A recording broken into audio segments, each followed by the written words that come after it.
অনেকেই জানেন না যে এরকম একটা বড় নৌকাতে কোথায় মানুষ হাগে, অর্থাৎ নৌকার টয়লেট কোথায় এটা অনেকে জানেন না। এই নৌকাটি যদি সমুদ্রে যায় মিনিমাম কয়েকদিন থাকে, এই কয়েকদিন তো হাগার একটা ব্যবস্থা থাকা লাগে, এমন না যে উন্মুক্ত জায়গায় হাগতে পারে।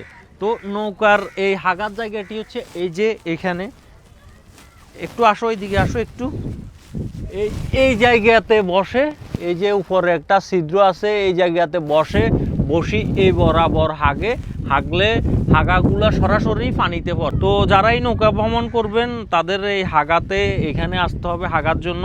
এখানে আসি আপনি ইচ্ছা মতে হাগতে পারবেন, এমন একটা ফিলিংস আসবে যে আপনার হাগাগুলো সমুদ্রে পানিতে পড়তেছে। বুঝুন এটা কেমন একটা ফিলিংস।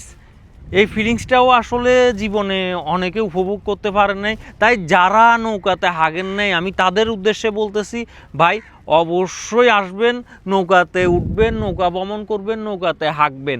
আমিও ইনশাআল্লাহ এই বছরের ভিতরেই একবার চেষ্টা করব নৌকার এই সুন্দর মনোমুগ্ধকর টয়লেটের ভিতরে ঢুকে হাগার জন্য।